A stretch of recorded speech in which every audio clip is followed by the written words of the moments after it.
de retirar. Les habíamos contado, estamos con el ex ministro de Agricultura, el señor Juan Manuel Benítez, que viene para conversar con nosotros sobre qué significa este fenómeno. Recordemos que el gobierno anterior, el último año, hizo algo bastante responsable. Se preparó para un niño, el niño no llegó. Y a cambio tenemos este fenómeno que no es niño y que es una cosa rarísima. ¿Cómo está, señor Benítez? Gracias por estar con nosotros. Gracias, Patricia. ¿Qué se siente estar fuera del...? Bueno, estaba más tranquilo hasta que se ha desatado este tema climático y obviamente eso nos ha preocupado bastante.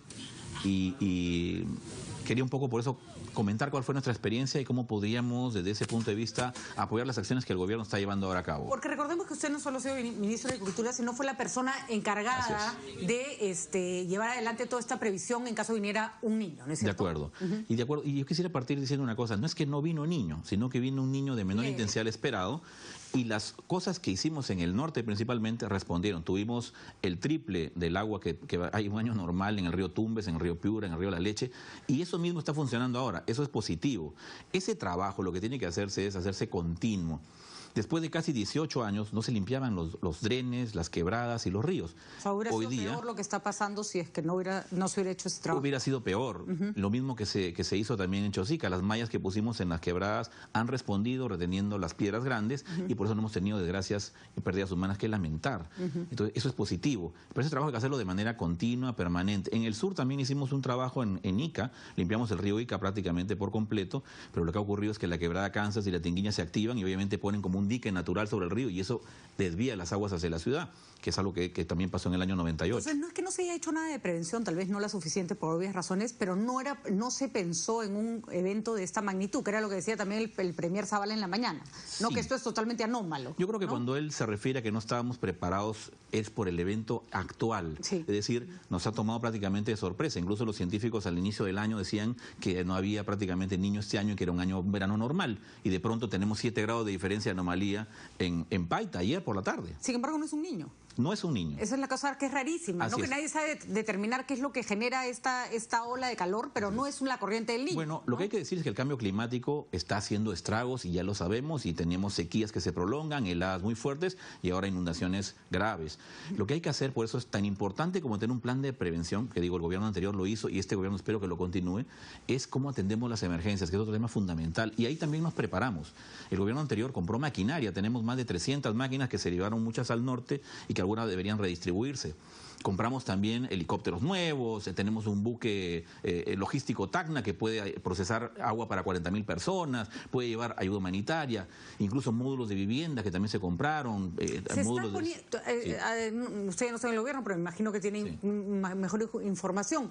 ¿Se está usando esa capacidad que se dejó instalada para prevenir desastres? Yo entiendo que sí, porque he visto también participar, por ejemplo, al Ministerio de Defensa en Chosica, y ayer con el desborde de Huecoloro estaba la maquinaria del Ministerio de Defensa ahí, y eso es positivo.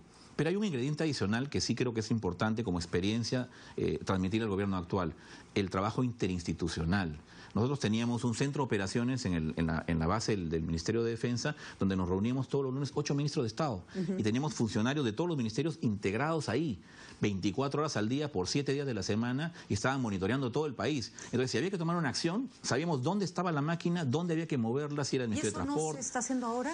Por lo menos no lo veo así. No de manera tan integrada. Y sería una recomendación, yo creo, positiva, que es importante que haya liderazgo, que la población sienta tranquilidad, que vea al gobierno que está actuando de manera organizada, ¿no es cierto? Y para eso el centro de operaciones servía muchísimo. Hoy día no lo he visto por lo menos aparecer en la televisión, pero sería muy bueno que ahí pudieran dar informes, incluso a la prensa, que pudieran, sobre todo, otro tema fundamental son las alertas tempranas. Lo que salva vidas es anticipar la tragedia.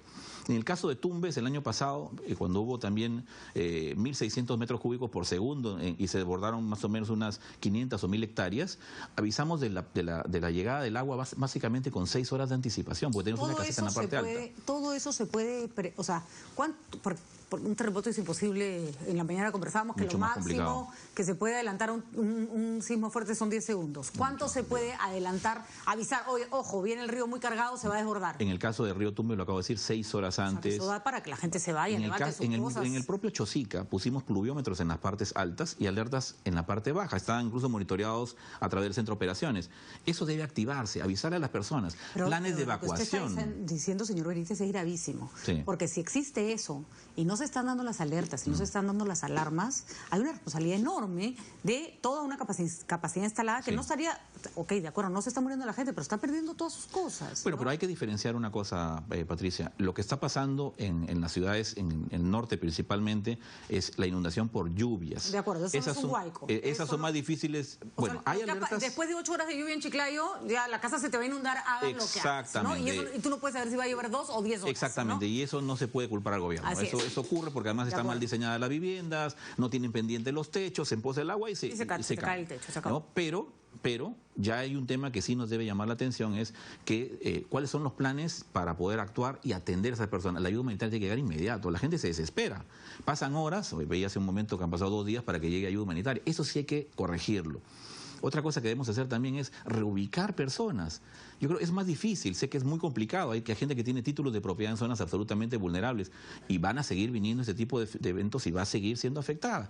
En el caso, por ejemplo, de Trujillo, la quebrada San Ildefonso, la quebrada León, tiene más de 5.000 viviendas ahí ya instaladas con material noble, con título de propiedad. Nos decía el señor Curovivo, por ejemplo, que acá en Chosica, en el Pedregal, también hay muchísimas viviendas donde han pasado huaicos y han dejado destrozo y medio. O sea, exactamente. Esa quebrada no se ha activado ahora, pero se activa y eso es una gran tragedia. Exactamente. ¿No? Entonces, yo creo que ahí el mensaje es si ha habido equipamiento para las Fuerzas Armadas, que es otro tema fundamental. Estuve escuchando hace poco algunas críticas sobre por qué se había pasado INDECI al Ministerio de Defensa, que por qué no está en la PCM, porque es multisectorial. Justamente ese era el problema que tenía. Me parece fantástico que esté en el Ministerio de Defensa. Exactamente, porque la capacidad logística y de comunicaciones la tiene el Ejército, que sumada a la fuerza policial y a bomberos, entonces es una fuerza pues activa y efectiva. Además, los militares son territoriales, pues. Entonces, si no actúan tan rápido si ellos no son los dueños de la pelota. Digamos, además, ¿no? sí, y además hemos visto cómo los carros anfibios han entrado a movilizar personas ahora aquí en Chosica, con los helicópteros trasladando heridos. Hay que reconocer que en este caso la labor que está haciendo el Ministerio de Defensa y el apoyo que está brindando el Ejército, las Fuerzas Armadas en general, ha sido encomiable. Hay gente que ha trabajado toda la noche, soldados desperdigados por todo el Perú abriendo carreteras. No, nuestro respeto y reconocimiento siempre, ¿no? Así es, y justamente ese fue el objetivo del gobierno anterior, de pasar INDECI ahí y que coordinaran las operaciones. Quizás lo que está faltando, por eso decía, es que los otros sectores se sumen, pero de manera organizada. Claro, porque lo que llama la atención es que efectivamente, durante meses hablábamos, usted vino, conversamos, lo entrevistamos sobre cuáles eran los planes de contingencia, mucho gobierno regional pidiendo recursos, usted lidiando con uno, lidiando con otro. Y transferimos recursos. Y maquinarias y tanta cosa. Y un año después pareciera otra vez un caos. Entonces, claro, no tuvimos una emergencia en ese momento, pero tampoco la hemos tenido 10 años después. La tenemos un año después. Deberíamos estar medianamente preparados. Está como que fresco esos planes. Hay planes de acción. Para que tenga una idea, por ejemplo, la Autoridad Nacional del Agua hizo 500 mapas de riesgos en zonas vulnerables. Y eso derivó en planes de evacuación, que se pusieron, incluso hubieron simulacros, una cosa inédita. No había habido simulacros de inundaciones en el Perú. Y el año pasado se hicieron 3 o 4 en el año. Entonces, eso debería volverse a aplicar. Me imagino que hay ciertas regiones donde no se aplicó porque no eran vulnerables al niño. No sé, me imagino que Ayacucho o Huancavelica, que en este momento están en problemas por no han tenido, pero toda la costa del Perú sí. Se hizo énfasis en la costa, pero recuerde que hubieron más de 17 regiones declaradas en emergencia por el niño. Entonces era una cosa bastante... Y había muchos reclamando que se les declarara en emergencia por el niño además. Así es, y ahí hubo que priorizar porque los recursos tampoco pues son infinitos. Afecta, ¿no? Y eso hubo que transferir recursos. ¿Y tenemos la seguridad de que esos recursos fueron usados de manera eficiente, que se usaron para lo que se les entregó, o hay algún indicio de que, no sé, alguien no usó la plata para descolmatar el río y lo usó para algo más? Yo diría que en la mayor proporción se usó bien. El nivel de ejecución del gasto en niño llegamos casi al 95-97%, se ejecutó bien. Más bien después lo que hubo fue un fondo de contingencia de 3.000 millones de soles que pusimos para atender emergencia y post-niño. Que se regresó que volvió al erario cuando se dieron cuenta que no había niños. Así es, ¿no? Como ya el niño no vino, la intensidad que tenía, no hubo que rehabilitar grandes infraestructuras, entonces ese dinero se dispuso, ¿no es cierto? Y se quedaron 300 millones para atención de emergencias. ¿Qué es lo que se debe estar usando ahorita? Seguramente. Y entonces...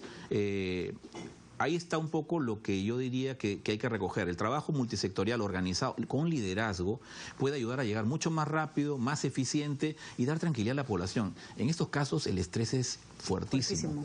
Si la autoridad llega rápido, transmite información, tranquiliza a la población. ¿A usted alguien lo ha llamado del gobierno para preguntarle sobre su experiencia en el trabajo que hizo? Bueno, no, yo más bien estoy pidiendo una cita con el ministro de Defensa, que me parece que es una persona que está bastante bien enfocada en el tema, con quien me gustaría conversar, y a partir de eso, pues, ver si es factible que lo que hicimos el año pasado pueda servirles, ¿no? Y ahí vamos a ser sinceros, y claro, más allá de las críticas que se le puedan hacer a los gobiernos anteriores, hay que reconocer que la prensa, los periodistas estuvimos monitoreando el trabajo de la prevención del niño, fue un trabajo muy eficiente, muy bien hecho. Así es. Y vamos, ya invertimos en eso una vez. Hay que rescatar la experiencia que se tiene al respecto, Tan es ¿no? así, Patricia, y esto no es una propaganda porque está ahí en las publicaciones. Las Naciones Unidas el año pasado reconoció al Perú entre los 5 mejores del mundo en prevención de desastres, justamente porque... Por el trabajo que hicieron. Y porque se redujo las pérdidas humanas. Y además porque efectivamente se hizo todo un plan de contingencia. Como suele pasar en nuestro país, las cosas no ocurren cuando creemos que van a ocurrir, sino cuando la naturaleza le da la gana, pero así es, pues. Y esos protocolos, ¿no? Esos protocolos, ese nivel de trabajo multisectorial no debe perderse. Creo yo que con buena voluntad los ministros están llegando, yo veo que caminan por todo el país, pero falta articulación. Y no estamos hablando, y ese punto es interesante, de la plata, la limpieza, y que no estamos hablando de modos de actuar en caso de una emergencia. Eso ya existe, ya está el sistema diseñado, ¿no? Así es, incluso, miren, teníamos una página completa que se llamaba Prepárate Perú, donde poníamos información de si tenías que hacer una mochila, cómo cuidar tus techos, cómo tenías que alejarte del peligro. Todo eso en este momento tendría que estar. Todo eso estaba. Y además también incluso teníamos un sistema a través de los teléfonos para alertas tempranas. Un aplicativo donde tú podías rápidamente dar información si habría un huaico, en qué parte, incluso con mapas de riesgo, para que tú supieras dónde ir. Toda esa información estaba ahí a disposición me imagino que lo deben estar activando en estos momentos, ojalá sea así. Y otra cosa que se avanzó mucho es también con la prensa. Ustedes tienen una labor fundamental. Hoy día veo que cada vez es más rápido cómo llegan las noticias. Eso debe estar recogido incluso en el centro de operaciones para tomar acción de inmediato y despachar a quien haya que hacerlo. Lo que acaba de pasar en esta zona de San Juan del Lurigancho, le llegó la ayuda gracias a que habíamos estado anunciando que no tenían ni siquiera agua los pobladores del lugar. Bueno, señor Benítez, gracias por su colaboración. Creo que hay que reconocer, sí, efectivamente se dejó un plan listo y se dejó un plan armado. Es momento de echarlo a andar, o de echarlo a andar en todo su potencial, que ese es tal vez lo que estamos. De acuerdo, y sí, más bien yo diría que tan importante por eso como hacer una buena prevención es actuar con oportunidad. Y ahí tenemos un reto importantísimo en este momento. Le deseo la mejor de las suertes al gobierno. Espero que las experiencias anteriores puedan servir. Me pongo a disposición del gobierno, Patricia, a través de tu programa. Si quieren conversar con nosotros para entender un poco cuál fue nuestra experiencia, cómo nos preparamos y de qué manera puede actuarse mejor ahora, encantadísimo. Me imagino que lo mueve la buena voluntad. Usted trabajo no le debe haber faltado después de que salió. Gracias a Dios no, pero por supuesto que la voluntad está ahí por mi país. Muy bien. Gracias. Muy bien. Es la primera entrevista que el señor Benítez da desde que abandonó el cargo porque terminó el gobierno del señor Ollantumala, y agradecemos que ponga a disposición sus buenos oficios. Estamos seguros que el señor Nieto lo hará, pues le dará la cita, que me parece que es algo indispensable. Gracias por acompañarnos esta mañana, y nosotros les vamos a contar un hecho. Nos salimos un ratito del tema huaicos para entrar al tema corrupción, las dos desgracias que nos azotan en estos días, y es que el acuerdo entre